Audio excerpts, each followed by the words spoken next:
Mano jafwambo marwa Nyakidi ka ene chuny boma ma Nairobi. Ageno ni obro miyowa mathoth ka ochopo saa 1 gi saa 3 mondo koro wane kaka chuny boma chalo ka koro weche mag wuoth gi matatu oduogo e wang'e tok chunge mondo chiw thuolo ne winjruok kata twak e kind sectors mopogore opogore. Ka dhi nyime en moko kuom MCAs e od bura ma Siaya ok tung'uso gi Gavana James Orengo magiwacho ni ne otiyo gi weche manyiso achaya ne tend wakeini pacho kae kinde mane olimo kaunti ma Homa Bay odiochieng' ma nyoro kotelnegi kod jago oporo e od bura no Buka Bonyo.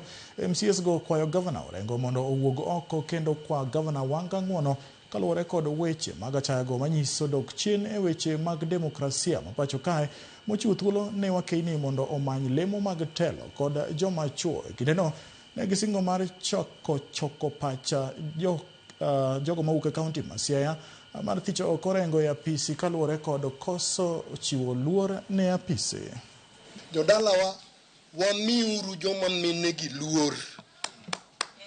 A person of a status of Honorable James Orengo. Koro bokonego lungi kata ne Honorable Orengo ni His Excellency kenyalo wuok to idhi karachuonyo kisedhi karachuonyo Homa Bay County tiyanyo Gavana wadu ma jatelo wadu iluongo gayany maricho richo mag gonyo sirwari mag kiang'o mag nindruok. I want you members to allow me to whip you to impeach Orengo.